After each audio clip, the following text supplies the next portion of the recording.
Well, this has been an exciting opening to Forge of Champions. No one really expected many of our UKLC teams to get tested coming into this tournament, but it looks like Darkspawn are fighting again to keep themselves in. But as our Brotherhood, who also found themselves 1-0 up in this series, so we've come down to the decider game. It wasn't clean, it was an almost 50-minute game between Darkspawn and Brotherhood in that previous set, but we'll see how things transpire. It feels like Darkspawn have decided to get things under control a little bit. It does, but also simultaneously it really doesn't. Like, yeah, no, I get that. I totally see that. Because the end of the team fights, they play it really well, and I think those are the moments where you see that Darkspawn is a team that has played, you know, a lot together, that has more experience. Because in general, what really made that game for me were the picks that they were consistently able to get, and it was EJBY who was really like the instigator of that, and PFI a couple of times as well. They tried to go for the 1v1 with Lina. And then every time there was someone to kill them. Every time they made sure that they forced it while simultaneously staying safe enough. And then I think in the end it was like the constant advantage that got them that was able to get them the win. But it was like the team fights, which... I get so nervous watching Darkspawn because PFI plays such coin flip junglers. Yeah. He plays like Nidalee and Elise, and these are like absolute coin flips. Whereas when you've got someone like a Jarvan, there's always that potential to come back in the team fight scenarios. But I mean, they played to their win conditions, went for those team fights, and just somehow came out on top versus a team that had that late game scaling, but they managed to match them pretty well in those late game team fights. Yeah, I think the safety that Desire provided, combined with all the engage that they had, and just. Because EJBY and PFI were really fat at the end of that, right? Like, it was the Jarvan just did what Jarvan does, which doesn't matter if you fall off when you could just flag a Dragon Cataclysm on top of someone. And then combined with just the upfront burst and the fact that Xayah was able to just consistently stay alive throughout the entirety of those teamfights with so much frontline available for her, made it so hard. And as you said, I feel like had the Vayne played more aggressive, had the Vayne gone for maybe a more aggressive build, we might have seen those team fights tilt in a different favor, but it was so messy. There was no one deciding factor, I feel like, that really tilted the game in favor of Darkspawn there. Yeah, no, I just think there was just those clutch team fights towards the end. When it gets towards 40-50 minutes, a single mistake, and the staggered kill onto the Xayah, you know, set up a lot of success. I was ready to flame it, but, you know, it was like I actually was for a reason. Because it was a good call. It almost got them the Baron. I mean, it got them the Baron. It got them the Baron and the Elder Dragon, but unfortunately, couldn't get them the game. And then they lost. Yeah, then they lost. That was unfortunate. But the other part was good. Yeah, the other part was good. The stagger kill onto the Elder Dragon. But again, one individual mistake can set you back such a long time because it's 40, 50 seconds plus death timers when you get to that stage. But we'll see how this game now goes because we've got another draft phase to go. It's going to be Darkspawn on the red side this time round. I'm assuming it'll be back to a Brotherhood on the blue side. They looked comfortable on that side selection there. And again, are you going to be worried about that Jace this time? You know, are you going to be worried about that Morgana? There's bans that you have to consider as Darkspawn because both of those games had areas where you didn't look comfortable on the map. I would not mind to see a LeBlanc ban, just like a Morgana ban in the first game. I feel like the LeBlanc enabled them to do so much, to get so much threat output. And EJBY was just so comfortable. And every time, like, jump forward, he gets tagged by something, but he gets out so soon that there's never really any threat on him. Yeah, EJBY looked very comfortable on the likes of the LeBlanc and Syndra. That's kind of EJBY's wheelhouse in most scenarios. He's got the LeBlanc and Syndra to work with. We'll see exactly how it goes in this game as we work towards our final draft of this first series. It has been more exciting than we were anticipating. Yeah, no quick two. My call was completely wrong as well. I was expecting maybe we're going to see, a one-sided game either way, but this was just as close as the first one. This time it's Darkspawn who get it. Closer, to be fair, yeah. You got to imagine the next game is going to be another 40-minute slugfest, right? Oh, well, you definitely could look that way. Or we could just get an absolute stomp in one way or the other. That's the Jarvan ban. And yeah, they're going to stick to the Aurelia ban for Darkspawn. They are making sure Lina is under control. Wondering whether we see the Jace blue side ban here. And then maybe pick the Morgana. I mean, I think EJBY can play Morgana mid. I genuinely think Fastlegged could take Morgana to the bot, and Morgana doesn't have to work with Caitlyn, but generally Caitlyn has to work with Morgana is kind of the way that you look at it. So we'll see exactly what Brotherhood decide to do when they shape up their draft 2. But I envision a Jace ban for Darkspawn. Yeah, I would not mind that. I think that even though the Jace in the end wasn't enough, it did put out so much pressure, and the 1v1 that he was able to consistently find until it became 2v1s where he always lost. He was able to really make life difficult for Akers, who then eventually, when he started joining his team, things were a lot better. But had that not happened, it might have been a really hard time. But instead, they will be going for the Morgana ban once again. And like I said, I would not mind a LeBlanc ban, or maybe something that goes all into LeBlanc. But that's the problem to me with LeBlanc is it's really hard to really counterpick. You can go for something like Lissandra, which kind of neutralizes it, but it never really loses its threat in the early to mid-game. Yeah, LeBlanc's just a really strong pick all around, but she does lose teamfight presence as the game goes on. I actually would have liked Lissandra into LeBlanc. I think Lissandra's one of the best picks that you can probably take into LeBlanc from most circumstances. We'll see. Orianna's okay because you have the shielding, and you can always punish with the command dissonance too. We'll see. Darkspawn maybe wanting to give Flirt comfort here with the first pick on the Xayah. Maybe even forces a Rakan from Brotherhood if they're that worried about how aggressive that bot lane can be. It worked out so well for them last time as well. Flirt rather, able to...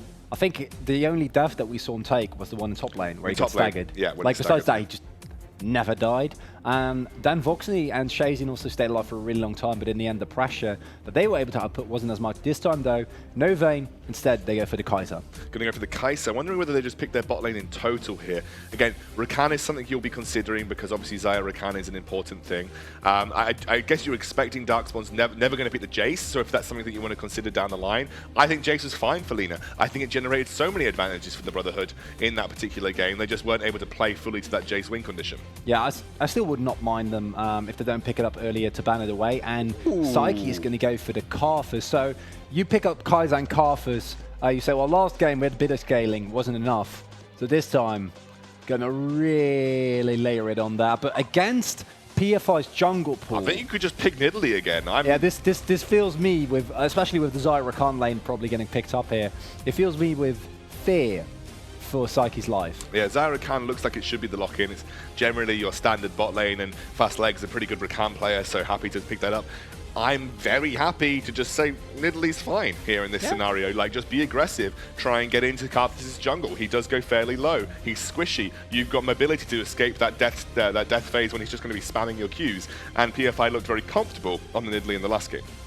Yeah, even up into the teamfight stage, where traditionally is not really where you would imagine Nidalee to shine, but he was able to still find the spears, still find the picks. And instead, they say, Beely had such a good performance on LeBlanc, we're going to secure that again for you. Now, that does mean that I would not be surprised if we see in the second rotation some jungle bans to make sure that Psyche can actually farm up and get into that late mid-game monster that we know the Karthus can be.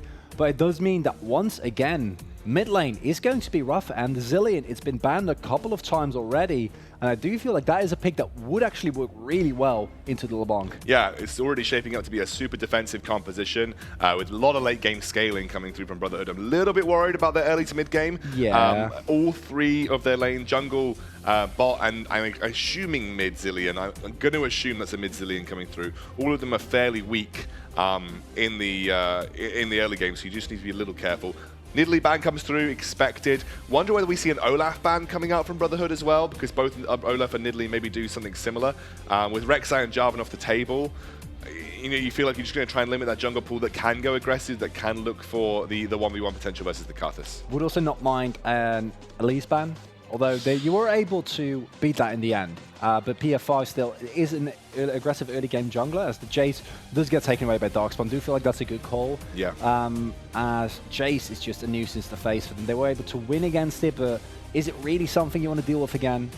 Don't think so. Yeah, I mean, Jace is definitely an issue on the top side of the map for Akaz, especially with the Jarvan in the previous game. But Akaz has kept his pick to his chest this time round. He hasn't had a very early top lane pick, so we'll see how that goes. There's going to be the Riven ban 2, so just trying to limit some of that Lina champion pool. 4 out of those 5, like you said, taken away. It looks like it could be...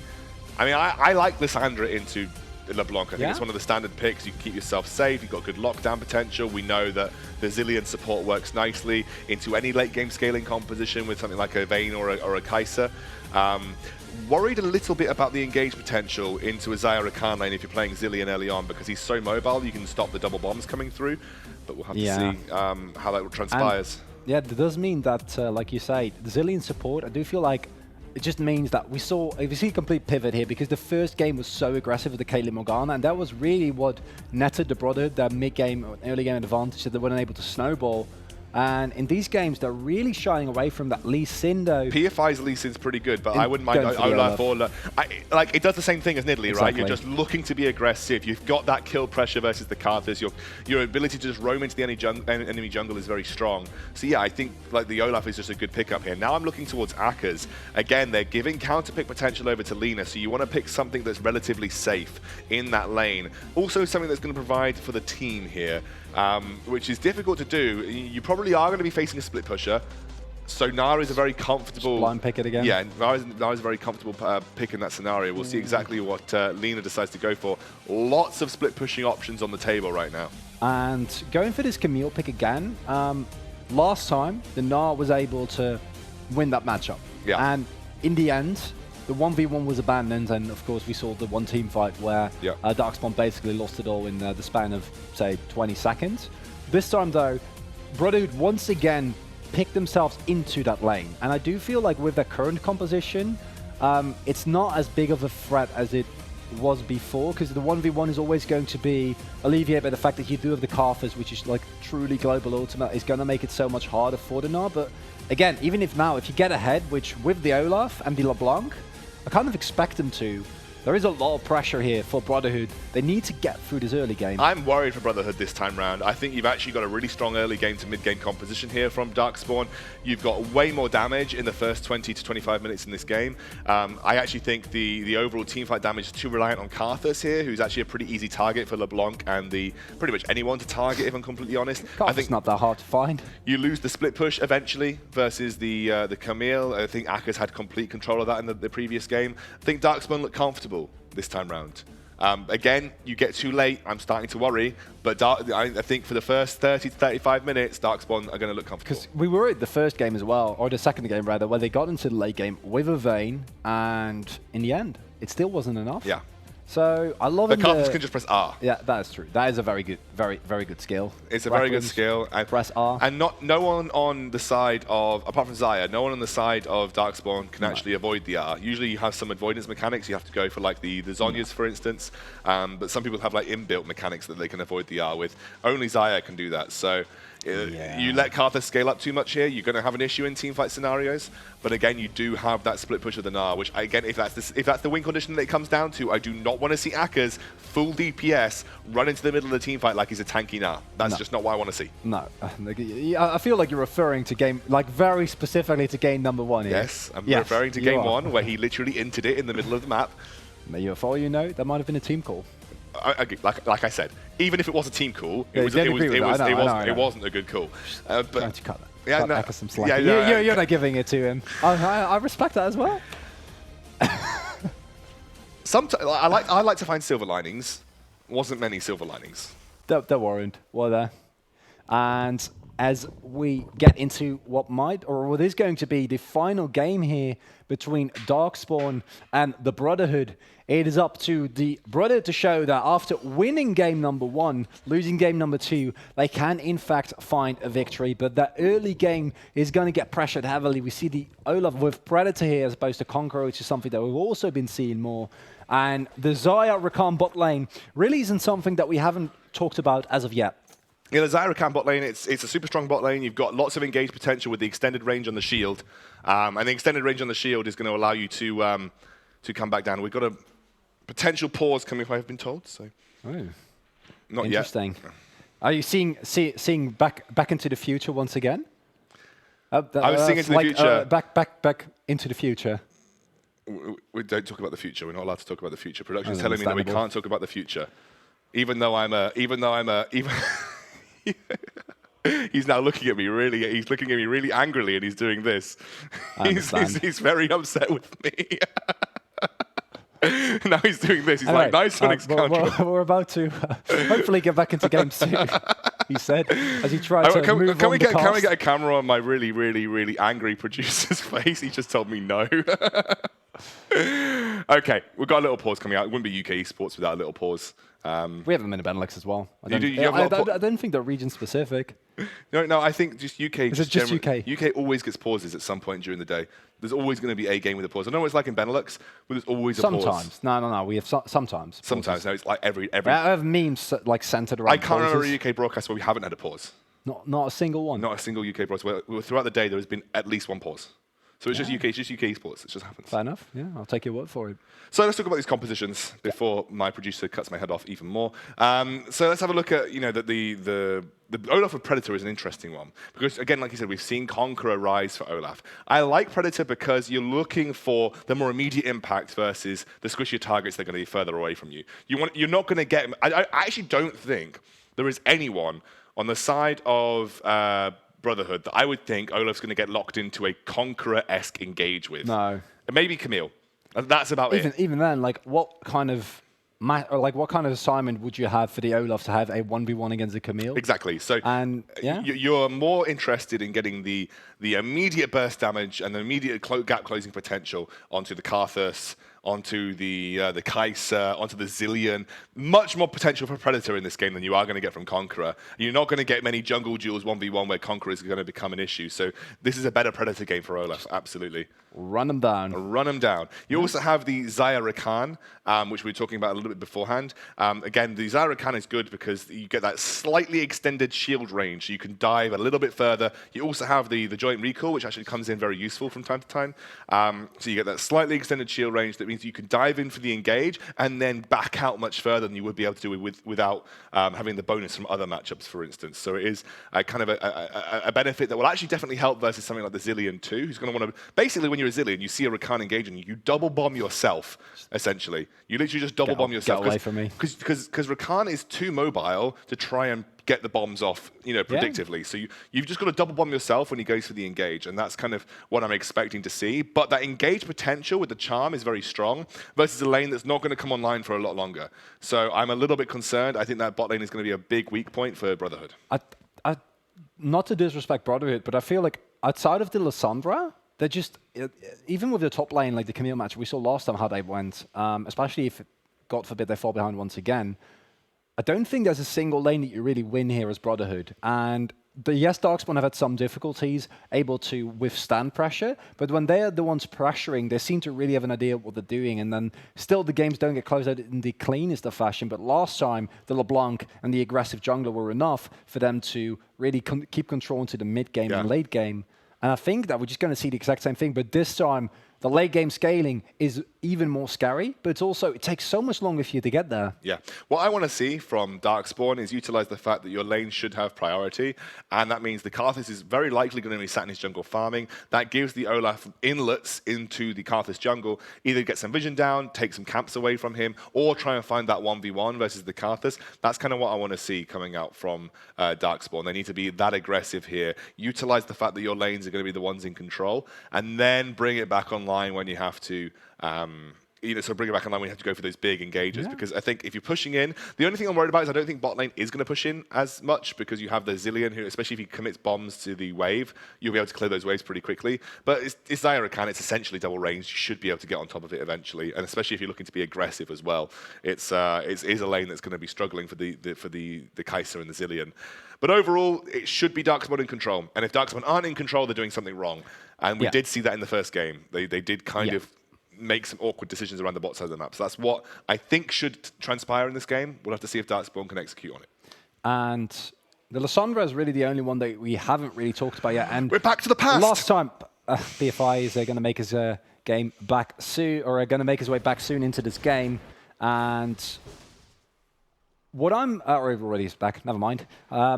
What I'm wondering about is how well they're able to neutralize EJBY, who last time was able to find the solo kills repeatedly on Vixen's Nico. Now, obviously, the Lissandra is not going to have nearly as much difficulty staying alive, but EJBY was also able to find substantial CS advantages, and now it's up to only Vixen to make sure that that doesn't happen once again, because there was also one of the avenues, as we already see some early trading going through, and then Voxney getting tagged solo, forced to flash, the Ignite takes him low, but he will be able to get alive there thanks to a timely exhaust from Shazin. Yeah, that was a really, really good exhaust. It's basically summoner for summoner, but you have the flash from the Voxney. He has got that heal available too, but that is that engage potential. Level 1 E coming out from Fast Legged as well. Before you can get the double bombs, that's a good time to try and execute on it.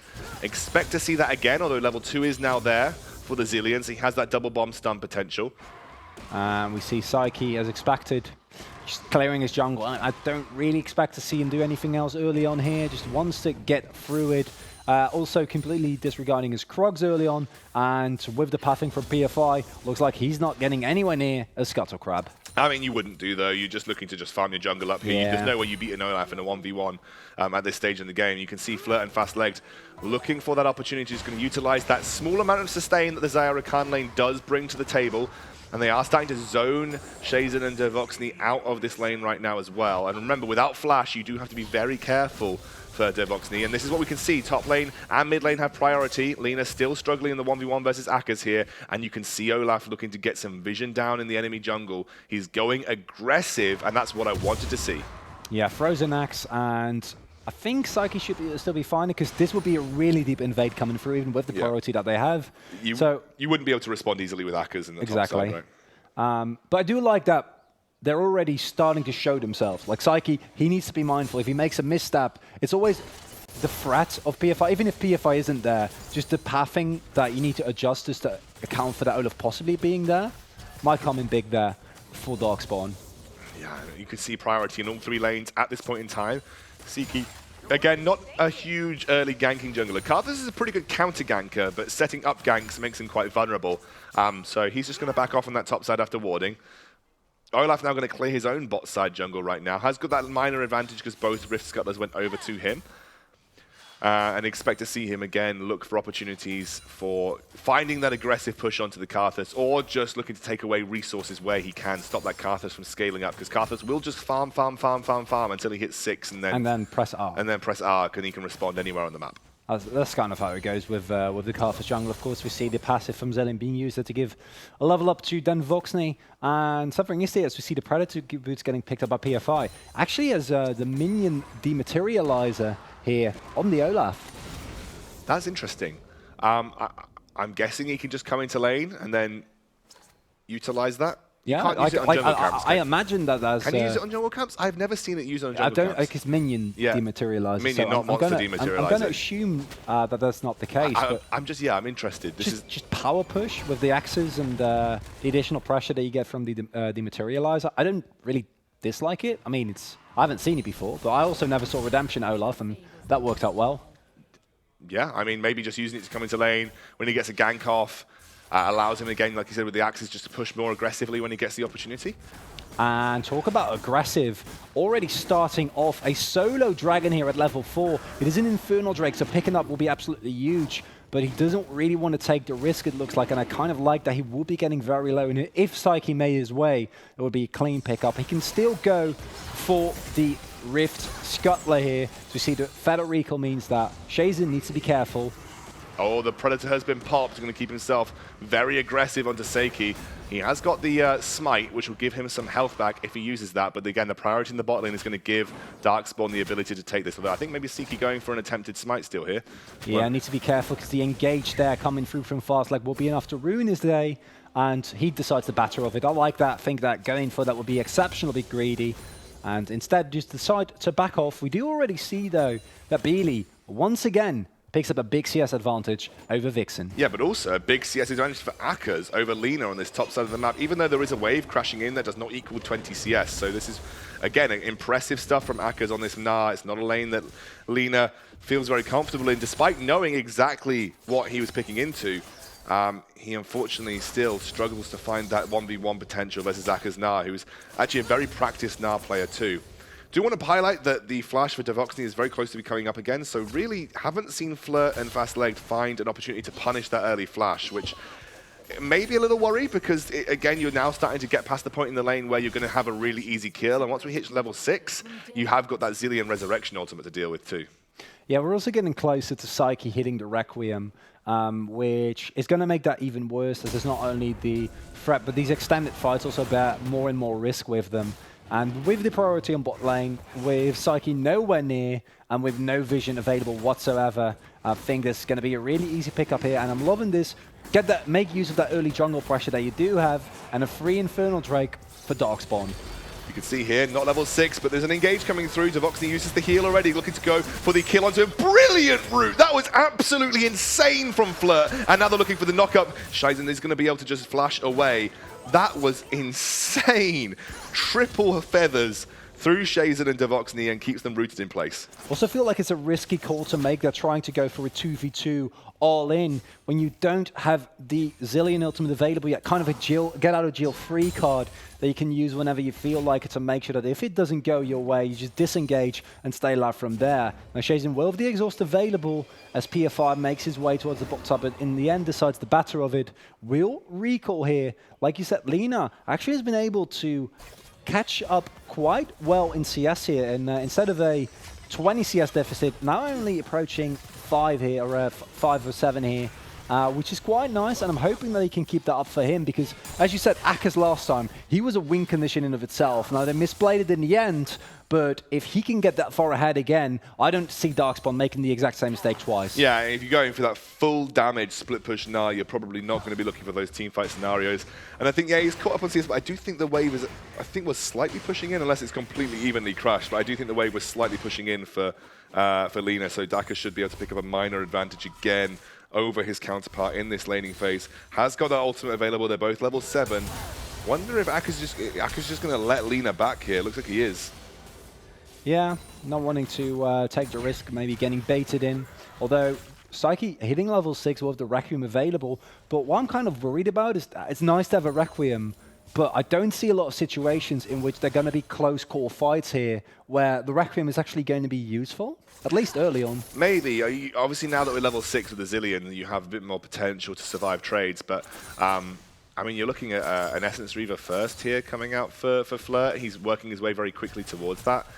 You're in a strong position if you're the bot lane for Darkspawn. You've actually generated yourself an almost 2,000 gold lead already, and a lot of that coming through mainly the CS discrepancies. You know, it is up to a significant amount in mid. It is up to a fairly significant amount on the top side of the map too. Lina actually didn't even have to teleport back to this lane, by the way. No, not a lot of pressure initially, at least coming out from Aka's. As Lina goes for the fake away, goes in with the hook shot, and once again, like Vixen keeps taking these bad trades, but he's going to be fine in the end on the virtue of just being Lissandra. There's never really an opportunity here for Beely to try and go in and make an aggressive play. And this time he does go for the stun. He's looking to get him, but here comes the ultimate coming out from Aka's. Aka's not going to transform in time, and that's going to be the kill going over to Siki. Now the Unstoppable comes through. Lina now the target, has used that flash, trying to get the axes down, and he will escape. That was just, I think, a little bit greedy from Aka's, not backing off, sitting only on that Doran's Blade. Yeah, and also letting Lina back at it, letting him get it such a big item advantage. There's the flash. Lina is really low, but the adaptive shield means that he will be able to stay alive, but without the Requiem, Psyche looks for it, but in the end can't find it. First kill going over to Psyche that's going to allow him to start to snowball things here. Aka's has got that flash available. He's going to teleport, teleport available. He's going to teleport directly to the top side of the map here. But because Lina didn't use the teleport earlier, it's just a very easy back off for the Camille to then return to lane. Still 20 CS down though, however, but they do pick up that kill onto Aka's. And that means that with the teleport, Lina's going to feel a little bit more comfortable. Now picking up Tiamat, picking up the boots. And Ninja Type is going to make it a lot easier for you to sustain through the harassment from the Gnar, but it's still not the best of positions to be in, considering that that range is going to be an absolute nuisance. Although with Psyche making his way towards top lane maybe in a couple of minutes again, you might be able to force something, because it is the Hextech ultimatum allows Camille to dictate whether or not you go for the engage there. And that's actually a way in which you can always force the use of a Requiem. And this bot lane, I gotta commend Dan Voxney and Shazen for just able to stay so even against such a dangerous lane. Yeah, I mean, it really have done, and although they have only lost a single kill here, it's still been a pretty good laning phase for our bot lane from the Brotherhood. You can see Beely now, he should be a little careful though. An ultimate from Lissandra could have put him in an awkward position. But again, gold lead has been brought back to a manageable level as the ultimate comes out from Aka's. He's looking for a stun onto Lina, just looking to get a big trade in his advantage here. But the Corrupting Potion should keep Lina in a fairly comfortable position. There's just the boomerang, and you can really notice that both these teams know that the pressure is on, because neither of them go for the risky plays. We saw a lot more action in game number 2, but in the third game, neither team wants to give up an advantage. And do you feel like, even with the Infernal Drake being picked up, that benefits Darkspawn more than it does the Brotherhood? Or do you feel like the scaling from the Brotherhood, if the game continues at this pace, is going to be so hard for Darkspawn to deal with. Difficult to say because we talked so much about the scaling in the last game, and it really just came down to execution. Did not matter. It did not matter. It really just came down to execution at the end of the day, and I think that's going to really be the case for this game as well. At this level, execution matters a lot. As Siki just so low, should go down, and Beely picks up a very easy kill onto the Karthus. And if you can kill your lane opponent, you just kill the jungler. As we see the second Infernal Drake going over to Darkspawn Gaming, and that's a great spot for them to be in as Beely goes for the chain, is able to hit it. There's the engagement on top of Vixen, has the Glacial Tomb available, will use it on himself, and goes for the flash there. And the Claw is actually able to get him out there. That was a really, really nice play. As now Devoxny going aggressive onto Flirt, diving under the tower. Flirt uses that heal as well, gets the massive, massive stun, but unfortunately, it's going to be the... Wait a second. Oh, Flirt gets the kill. I think Fastleg's just going to pick up the kill into Shizen as well. Shizen as well. And they're both... Oh, look, that's not how you want that to happen. No, you really did not want it to happen that way. That is really... Especially with the flash still up. I thought that Voxney thought they could I think Siki wasted his ultimate, really, as well. He didn't even get an assist. Yeah. Because I think the kill went over to Shizen in the end. Who flashed for the kill. So you literally got the worst case scenario. In every single... scenario, yeah. Shizen's got the kill, he flashed for it, you both died on the tower dive, and you wasted the Karthus ultimate, which gives a lot of time in this game now for Darkspawn to feel pretty comfortable. And you lose Infernal Dragon, the second one. Oh, that's pretty rough. Yeah, that is, as one would say, a little bit dicey. A little bit dicey? From Darkspawn, yeah? Oh, wait, I need to do it in Orcus' voice. A little bit dicey? I'm not going to... Well, that's not Newcastle, is it? That was terrible Newcastle. I'm not going to try and do accents because I'm going to make a fool out of myself. I can't do Newcastle. It's really hard to do Newcastle accents. You guys have so many accents. Know. So many regional accents in the UK. We have like 6. Do you really? Oh. Yeah. You got like Rotterdam, right? Yeah. You got like Rotterdam and Amsterdam, and then you got like the north, you got the south, and you got like the deep south. Oh, the deep south. And you got like the east a little bit, and that's pretty much all of them. Actually, I've always wondered this, and it's something that I think a lot of probably English people don't know. What is the difference between accents in other languages? Could you just give me a phrase in Dutch, like a safer word phrase? You're not going to hear the difference. Like it's.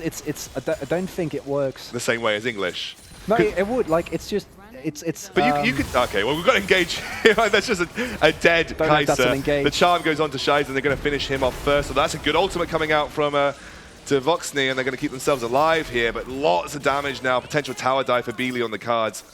Karthus Look at the health from Shizen, and there's Beely. He has not had yet enough. But with Psyche there, he does need to back off. Does not take a lot more damage. Has the vision and is level 2 levels up on his opponent's jungler, so he might actually feel empowered here to try and go for a pick on Shizen, who does not have the ultimate available. Oh, Beely! And you could see that one coming, and Beely once again comes up huge here, and simultaneously the Rift Herald is getting spawned, and that's going to be first turret blood, and we wanted to see Darkspawn go aggressive while they're delivering. Yeah, Beely now looking for a kill onto Vixen, lots of damage coming down. He will trade nicely. And Beely just happy to back off here. They got a big Rift Herald push in the bot lane. Not going to get the second charge off here, but Darkspawn have already started to snowball. And now back to the more important conversation. Oh, well, in a second, actually, because mid lane tower might be going down for PFI here. PFI, Minion Dematerializer. Minion Dematerializer coming in big. PFI does have that ultimate available. It is unstoppable.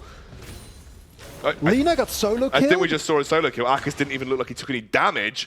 Darkspawn finally finding their way in this series. They seem to have settled in. They got those nerves out of that first game, and they are in a good position now versus Brotherhood. And now back to that important conversation once more. Just try me. Just try me on a Dutch accent. Like two of the most different ones. So, je hebt... Hallo, ik ben Maurits Meeuwse. Yeah. That's one. So, hello, I'm Maurits Meeuwse. Yeah. And then you have... Hallo, ik ben Maurits Meeuwse. I can hear that. There's like a literal difference in the way that you're saying the words. Yeah, I mean, it's a really bad accent, but that's how it goes. The Psyche, once just again, dead. Beely, give it a rest. Just keeps killing people. Absolute mad lad. Okay, I definitely heard the difference in those words. That's very good. Yeah, okay. Well, I mean, you said hello, and he said hello. It's like two different hellos. Yeah, fair enough. Actually, then you can also get into Belgian, which is effectively the same as Dutch. But then with an accent, and I gotta commend Darkspawn here. After a couple of games where they weren't able to find a consistent plays, every single time now they're able to make these picks work. Yeah. And it's once again on the back of Beely. I was very, very worried about the composition from Brotherhood, I really don't think they gave them much in the early game to work with, and I think they've been punished by Darkspawn here, who have generated a pretty significant gold advantage. EJBY now with the wards, looking to go aggressive, but Lina just manages to escape there. And again, you know, you're not hitting power spikes quickly enough right now for Brotherhood, and you've got a Gnar that's so significantly ahead of his opposition as Lina, and it goes aggressive, but it's a Gnar with a red buff. I mean, you just don't make those trades. Oh, especially after getting solo killed just now. Yeah. And we see the Jorm's Fist, we see the Black Cleaver, while Lina is just working with a Stinger, and that's not the item that you're looking for as the Camille in this matchup. Maybe when the Triforce is finished, you're going to have a little bit of a little uphill battle there. You're going to feel a little bit better, as this time EJBY might have overstepped. He definitely overstepped in that scenario. Didn't expect the Hextech Ultimatum to prevent his escape, but still, the damage really has been done. They might get enough time to push onto this tier 2, but the Karthus rotating over won't be the case. But actually, Darkspawn still feel pretty confident here. They're going to push on that mid lane too. And I quite like that. Yeah. I feel like they also need to put up this pressure, because if they relent, if they take a breather, if they just let the Brotherhood do what they want to do, there is still the threat. And I feel like this time with the Karthus and the Kaiser and the Zillion, it's a little bit more inevitable than the Vayne that we saw last time. Yeah, absolutely. You know, with Karthus, it literally unavoidable. Literally mostly unavoidable for Darkspawn Gaming. You can just press R and get the work done. You can see now it is going to be the Redemption Olaf coming through, that more supportive Olaf. But I like that because you have so much damage coming out from your team. You don't really need to build over. I actually hate Olaf as a character. You know, as a champion, I think he just doesn't do anything. Like, past a certain point in the game, if you don't snowball with Olaf, he just doesn't do anything. So when you build the more the Redemption Olaf, at least you're building utility into your like kit. Redemption, Knight's Vow. But like name a skill on Olaf's kit that's actually useful for the team. Undertow, the only thing that slows people. Everything else is for Olaf himself. I think that his E is also good, because it allows you to secure dragons, because it's true damage. And that's literally the only one. Okay, yeah. He's got an extended smite that works pretty well in the early game, but like everything for Olaf, everything on Olaf's kit is for himself, right? So like he's a very selfish champion. You don't like that? I mean, yeah, in solo queue, but in like you really have to snowball with it. I think, you know, in competitive. Otherwise, you just end up being one of those useless champions in the game. Well, Darkspawn has been doing really well, but PFI is currently 0-0-0. Has been able to farm up fairly well, but like you're saying, I think with the Redemption, I assume he's also going to go for something like a Knight's Vow, something else that helps the team. Doesn't matter as much. No, but also he did his job in this game. Like, his job was to put pressure on Seiki in the early game, try and secure objectives to make it difficult for Seiki to move out of his own jungle, get a vision in Seeki's jungle. Like, even though he hasn't actually had impact in the lanes, he kind of has put pressure onto Seiki, which has kind of inhibited the snowball. He's kept himself even at 20 minutes with a Karthus farm, which is pretty good. So got his work done for the most part. Indeed, and now it's up to the Brotherhood to show that they can also play this defensively as well as they played offensively in game number 1. Oh, Devoxny finds a big engage. There's going to be the Redemption coming through as the ultimate from Flirt is good. Resurrection will be coming through, but the Karthus ultimate will get that work done as now Akka's in the middle of fight. He absolutely ulted no one. What the bloody hell were you doing, mate? As Akka's now trying to get out the Hextech Ultimatum. This is where Olaf does come in useful. The damage is strong. But there is the recovery. Vixen and Psyche making their way over, and PFI, you're stuck between a rock and a hard place as Lina takes him down. And that is going to be, in the end, a 2-for-2 or a 2-for-1 trade here for the Brotherhood. Yeah, now the aggression from the Brotherhood comes through towards this mid lane. EJBY looking for an opportunity to go for an engage, but won't be able to find Shizen. And that is unfortunate, because that's put a little bit of a dampener on what was a very, very strong start here for Darkspawn. Won't undersell this, though. They are still 6,000 gold in the lead. So, you know, they're still good. They're still good. And they will be for the foreseeable future, especially with the amount of pressure that people like EJBY are able to put out. Like, just hitting a chain means that Vixen immediately needs to ult himself, which is just a great position to be in. And we saw last time that EJBY, even into the mid to late game, is able to consistently find these picks on a LeBlanc that just gets so much harder and harder to get your damage off as you get further and further into the game. And that was really impressive last time. This time with 2 Infernal Drakes also going to help them with that a lot.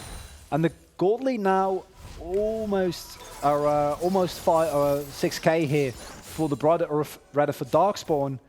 Is it going to be enough? Once again there, we see the Frozen Mallet, and I'm liking that. I want to see the same build there from Akka's. Yeah, I also want to not see him miss the more Gnar ults. Yeah, that was unfortunate. That wasn't the best Gnar ultimate. It was reminiscent of the one in game number 1. It was, but I need to credit Akers. He's almost flayed Horizon Lina, and this is where Akers' strength on this now lies. It is that solo 1v1 lane potential. Just stick to it. His 1v1 has been so good this entire series. Like, he's not lost lane a single time, I think. Even with the Jace, he fell behind in CS, but he was able to do his job as a top laner really well. Yeah, I think Akers has played incredibly well in the laning phase. Just some of the decisions that he made in first game weren't ideal, but that's fine. I actually, did he just like insta one-shot that cannon minion? I don't know. Maybe I got that wrong. Dematerializer. Minion dematerializer with with the Olaf. Effect the Olaf true damage. Like you just like insta one bang one of the minions. That might actually be the interaction that we're looking for. Maybe that's the interaction we're looking for. I need someone to explain that to me. Where's Ox when you need him? Where is Ox? Where is Ox? As the Mountain Dragon.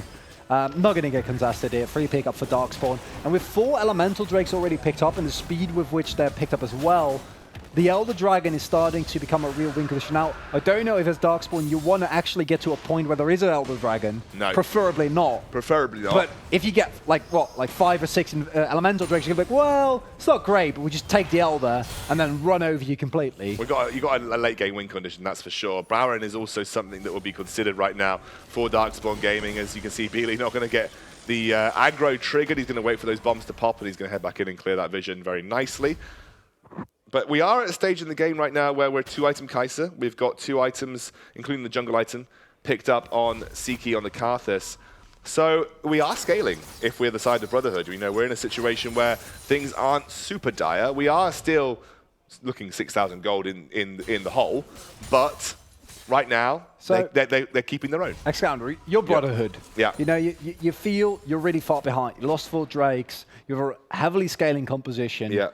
What do you do from here? Obviously, you can test the Baron, but besides that, you try to set up picks, do you try to do to Akers what was done to Lina in the earlier games and force something? Or do you just farm and hope that Darkspawn doesn't do anything? I think you have to contest the Baron, of course. That should be your primary concern, because if you don't contest the Baron, you're just going to lose, I think, outright. And then again, that's straightforward. Yeah, I think Akers is definitely a target that you can go for. There's the 1v1 potential right now opens up with the Karthus ultimate as well, and Akers has just finished getting out of that Mega Gnar form. The shutdown comes through from Siki, who has used the ultimate, but now they're looking to contest this Baron as a whole. Siki flashes in. That is going to be a big pickup, but if Karthus goes down here, this will defend the Baron just through his death form alone. Oh no, he keeps it leashed He's keeping it leashed because of his W. They can just jump back in here and they have the smite potential. In goes Devoxny. He's looking for the kill onto Fast Legs, who will go down before he gets the knock-up. Devoxny's going in. This is big. This is huge for Brotherhood, as they have got that Baron, but it will start to reset. I thought for a second that we're going to be able to pull it off there with the constant leash there. And you got to give it to Psyche, that flash into the Baron pit. Doesn't get blown up by Beely. In the end, he's able to force them off it, but just because of the defile in his passive, he almost keeps the Baron alive for them himself. And then in the very end, no one picks up the Baron, but it's a favorable team spite here for Darkspawn, or for the Brotherhood, and it all goes back to that Requiem combined with the damage from Lina here, and it felt like Akers was so far ahead, and in 1v1 he is, but his build isn't tanky at all, and when the Requiem comes through, it really shows. There was a timed really well just coming out of the Mega Gnar form also. I think you're starting to see something like Lock at the Iron Solari considered to PFI, which I think is an absolutely necessary item versus Karthus. You just need to have that team-wide shielding. But yeah, this is a worry if you're Darkspawn. That Karthus ultimate really hurt. They contested the Baron really well, but they have now got a small window right now where they can basically say, okay, Karthus ultimate is off cooldown for maybe another minute and a half, potentially. Maybe to a minute, so we have a small cooldown we can work with. But, I mean, Siki's just power farming now. Really power farming. He really is, and once he finishes his Rabadons, those Requiems are only going to get worse and worse, and you're going to reach a point where just a Requiem is going to like do half of Beely's and Flirt's health, and there's nothing that you can do about it. Now, you do have some sustain in the form of the Rakan, but it's not nearly enough. Fortunately, though, you also have Olaf, who has Redemption, so that is a little light in the darkness there. And Brotherhood, it was a good play, but they're not out of trouble yet. They still need to make sure that this Baron does not get taken by Darkspawn, because if that happens, I don't know how they can hold that base. I think you can see on the bottom side of the map, Akaz is so reluctant to commit to a split push. I mean, Siki's ultimate is back up and available now. So that really puts Akaz without something like a Hex Drinker in a situation where there's no way he's going to be able to find a 1v1 effectively versus Camille without having it disrupted by the Karthus himself. This is a rough situation. I mean, Lina can just wait for Akaz to drop out of that Mega Gnar form and again go for another engage.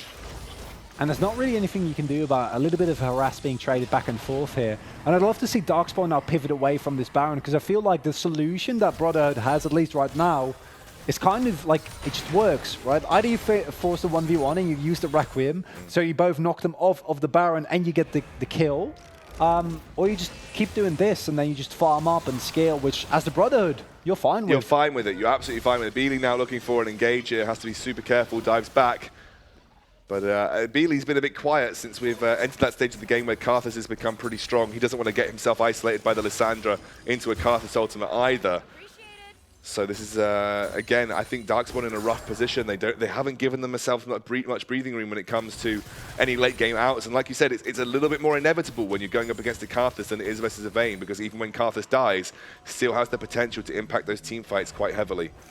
Yeah, and we see once again, it is being started. Gnar is soloing the Dragon right now. There's the teleport available. There's no 1v1, and Seeker is making his way once again into the Barrow Pit. There is the hard engage. Oh, that's on top of the Vox big knee. charm. Going to be going in. That's going to be Beely now. Sorry, I thought you were taking it as the ultimate comes through. Fine. Beely goes down almost to that ultimate from the Requiem. He will get taken through. I'm so sorry, mate. I ruined your flow because I thought you were taking it. That's completely fine. As Lina picks up a kill, and all of a sudden, it's Darkspawn Gaming who are on the back foot. Get taken down 2 members. Siki, yes, he gets taken out, but as Karthus, you're not too sad about that. Then Voxney, though, why are you standing over there? Is able to get out in the end. The Zilean ultimate was used. But those are not the kind of plays you want to see just after such a crisp outplay. Now, Akaz, once again, as soon as they try to move out of a 1v1 scenario, it becomes so much harder for Darkspawn, because with this Gnar build, yes, it's so good in a 1v1, but I also feel like it also means that you can't go for these team fights. No, you can't. Akaz is not built for a team fight, right? He's again built that similar so sneaky. They're going for a potential 2-man Baron here. Have to be super careful. I think they can just take it. I think they can, because I don't think the response is going to be there from Darkspawn. Here comes the teleport coming through, but I think it's going to be too late. As that's going to be a pickup from PFI. Are they just going to go for it? Nope. He just backs out. Take it. That is incredible. The speed with which they were able to do it, thanks to the free items on Desire combined with the double Inferno Drag, the Mountain Dragon, means that they absolutely shred through it. And I would have loved to see a double teleport there right, like, immediately, because Lina had his available as well. And maybe if you go in there with 2 and you do that right as soon as you spot it, you might have been able to make it work here. But now, losing a Baron effectively for free after contesting it so well earlier on is not a great place to be in. One saving grace, though, Akaz does not have the Baron buff. No, he doesn't, so he will again be a little bit limited in what he can do in the side lane, and again still has that Karthus ultimate that hovers over his head. Going to go for their 5th Elemental Drake here, the last one that they'll get before the Elder Drake spawns, giving them that 5 Elemental Drake multiplier onto that Drake specifically. Oh my god, Beely just goes in, pops off, gets the chain as the ultimate comes through onto the Karthus, but now this is a very, very good position because Devoxney is very low and he hasn't got that ultimate to save him. As Akaz dives in, he gets the house onto the Karthus, and suddenly now Devoxney is in trouble as he doesn't have the backup of the ultimate from Zilean. This is a really big win for Darkspawn Gaming. It doesn't feel like it. It's only a twofer, but they take out 2 big members of the roster from Blood Brotherhood. There is no Requiem at that point in time available for Psyche. He hasn't now, but it wasn't enough. And immediately we see that Lina realized, I can't really make my way through to the base, needs to get back. Shazen there able to flash away earlier on from the Gnar ultimate, but now looks like this time he won't be as lucky. Does not have the ultimate available, gets away with just a little bit of health. But now the inhibitor has fallen, the Baron minions are knocking at the base. And are we going to see a win for Darkspawn all of a sudden? With 4 members alive, I don't know if that's going to happen. Vixen and Psyche are going to come up huge. Dodge comes out from Devoxney. It's 5 versus 3 right now. This could be a big, big fight as Devoxney moves in. That is Lina getting the stop onto Akaz as the ultimate comes through. But Beely one-bops him. That's a melon that's been popped as Devoxney now has the ultimate come through from the Karthus. The ultimate from the Zilean will resurrect him as they get down fast legs. Some low HP powers as now Shazen moves in. Beely the target as the exhaust is there. This is huge as now PFI starts to run through. They turned it around. and a double kill comes out for Karthus. That is insane. What a turnaround from Brotherhood. Because that means a finished death cap, and unbelievable that they're able to. They have to use everything just to try and kill Shazin. They don't actually get him, and then Akers gets blown up immediately by a nice engage from Lina, making sure that the Maganar isn't there. And then all of a sudden, the rest of the lineup from Darkspawn is fairly squishy and gets blown up so fast because we've reached the point of the game where Karthus can just walk in and completely decimate the team. And Vixen there with a self-glacial tomb, also able to just deal so much damage here. And I'm really impressed by the Brotherhood that they're able to still hold on here. I think Beely still has his Zhonya's available from that fight, by the way. Didn't actually use it, so that might come in useful over the next few minutes, just in case. I can't quite tell if he used it in that fight or not. I can't remember. But again, we're in a situation. I love that Akers is starting to prioritize a little bit of magic resist here. He's gone for the Spectre's Cowl plus the no magic mantle, so he's going to try and keep himself a little bit safer versus that Karthus. But also he's going to limit that 1v1 potential that he has versus Lina now in a side lane too. So we'll have to keep our eyes on that. Lina working towards, I think, a Sterak's gauge here. He's going to be going for the Sterak's gauge as his third item. And I still think the 1v1 potential is there for Akers. So watch out if there is any true 1v1s without the Karthus ultimate to take into account. That's the thing. I don't think that Lina's ever going to take a 1v1 anymore. Yeah. And unless you get Baron, in which case you're already in a really good spot as Darkspawn, you're not going to mind it too much. And it looks like Scoundrel.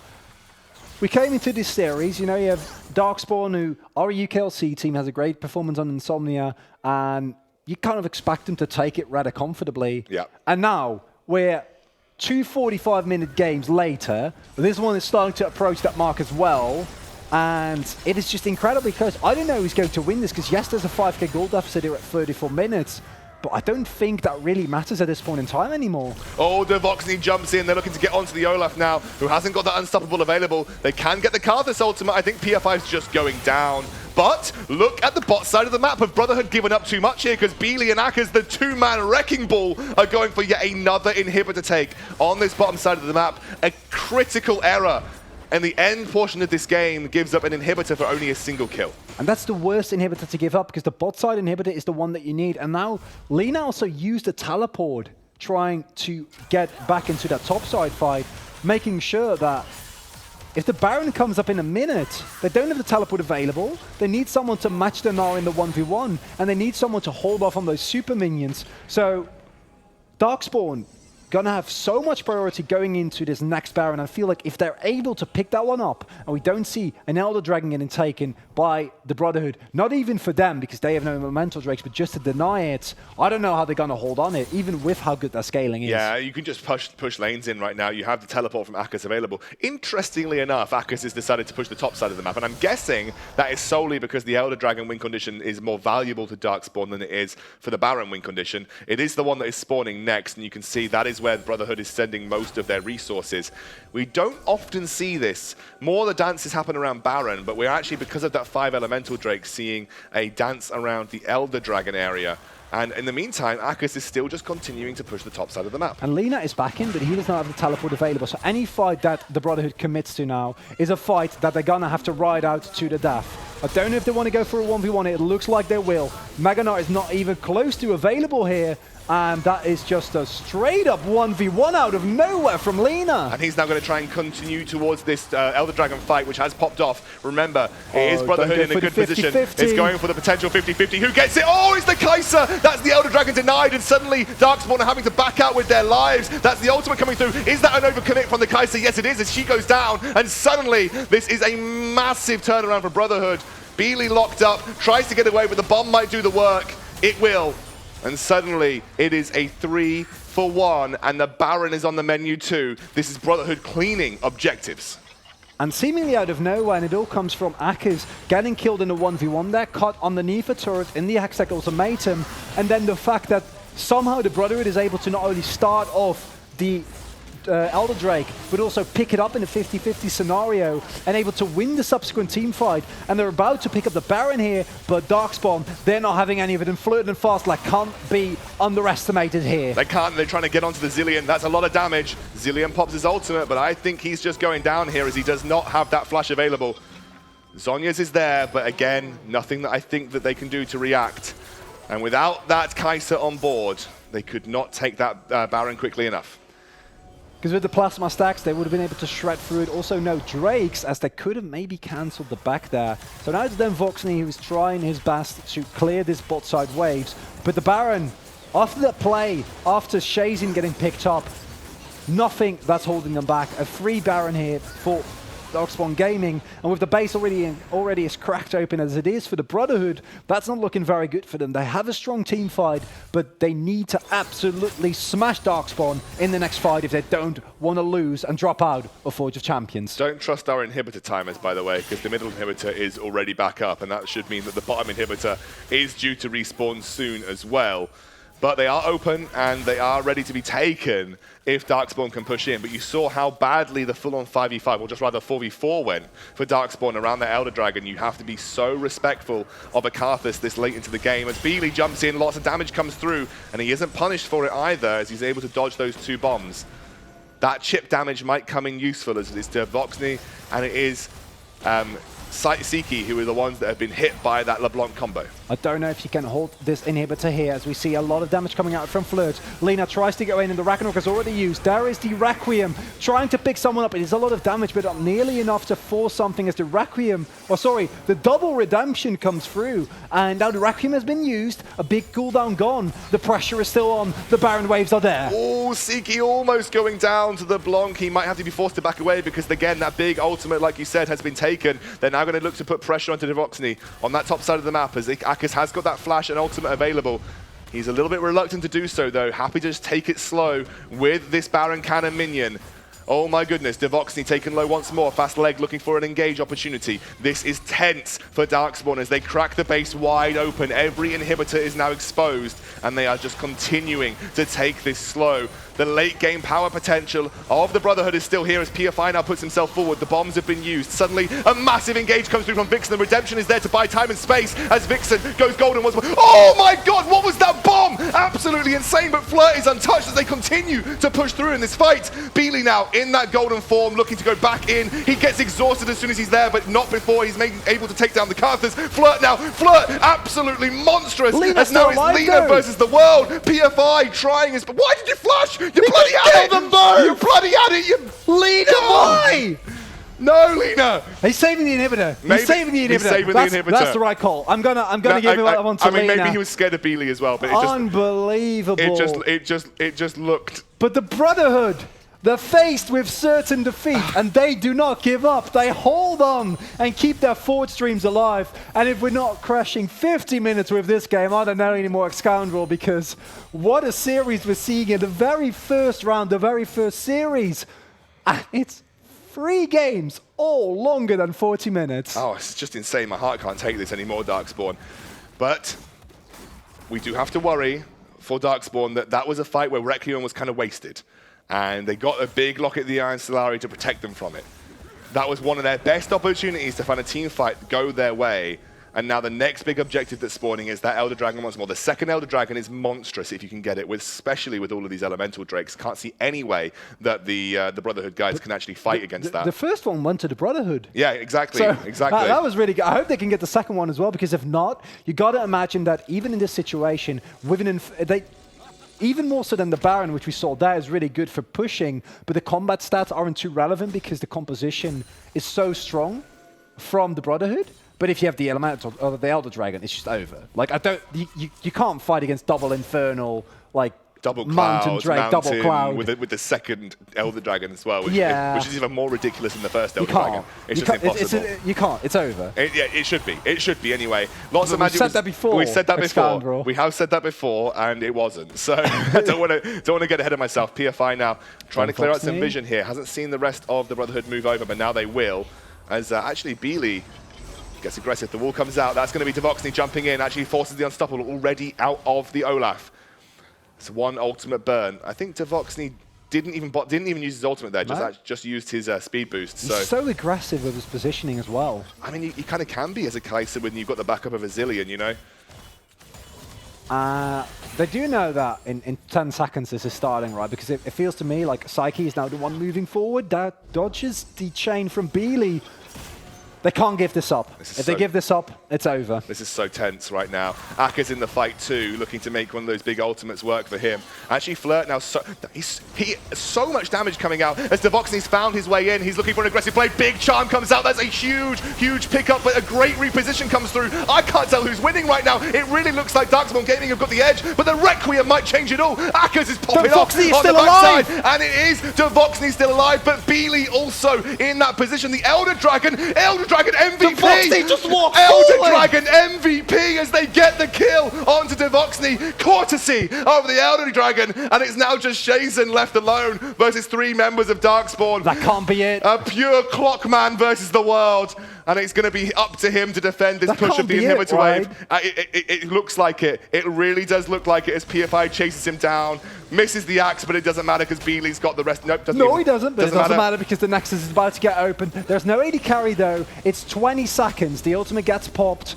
18 seconds for Siki. There's no AD carry available. Can they make the Miracle Halt work? Shazen is trying to do his best. Both the Nexus turrets are going down. 10 more seconds before the Carthus makes his way on. Are they going to be able to keep themselves alive? Or is Darkspawn Gaming going to take the win here? It looks like they do. No one's alive yet. And in the very end, Darkspawn are the winners of the first round. And what a victory it's been.